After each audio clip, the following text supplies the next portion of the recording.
நம்மளுடைய பாவக்கணக்கு அத்தனையும் தீர்க்கக்கூடிய சக்தி வாய்ந்த நாள் சித்ரா பௌர்ணமி நாள், சித்திரகுப்தருக்கு உகந்த நாள் அப்படின்னு சொல்லுவாங்க. இந்த நாளில் நம்ம என்ன கேட்குறோமோ அது எல்லாமே கிடைக்கும், நினைக்கிறது எல்லாமே நடக்கும் அப்படின்னு சொல்லுவாங்க. அதனால் நம்ம ஈஸியாக கிடைக்கக்கூடிய உங்கள் வீட்டில் இருக்கக்கூடிய பொருட்களை வச்சு உங்கள் வேண்டுதலை நீங்கள் நிறைவேற்றிக்கோங்க. வாழ்நாள் முழுவதும் உங்களுடைய செல்வ செழிப்பை யாருனாலையும் தடுக்கவே முடியாது. அது என்னன்னா, நீங்கள் தினமும் சமையலுக்கு உபயோகப்படுத்தக்கூடிய அரிசி டப்பாவில் இந்த 3 பொருட்களை வையுங்க. அன்னபூர்ணி விக்கிரகம் ஒன்று, 5 ரூபாய் காயின் ஒன்று, மஞ்சள் கொம்பு ஒன்று. இந்த 3 பொருட்களையும் நீங்கள் கையில் எடுத்து உள்ளே வைக்கிறப்பவே நல்லா வேண்டிக்கோங்க. உங்களுக்கு என்ன பிரார்த்தனைன்னு இருந்தாலும் அது நிறைவேறும். அதே மாதிரி அதில் வைக்கிறப்ப மேலால் தெரியக்கூடாது, உள்ளே நோக்கி அந்த பொருட்களை வையுங்க.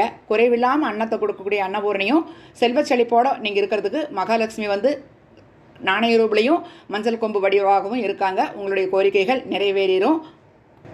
அதில் உள்ள வச்ச மஞ்சள் கொம்பு அடுத்த நாள் நீங்கள் உபயோகத்துக்கு எடுத்துக்கலாம். அரிசியில் வச்ச காசு கோவில்களில் போடாதீங்க.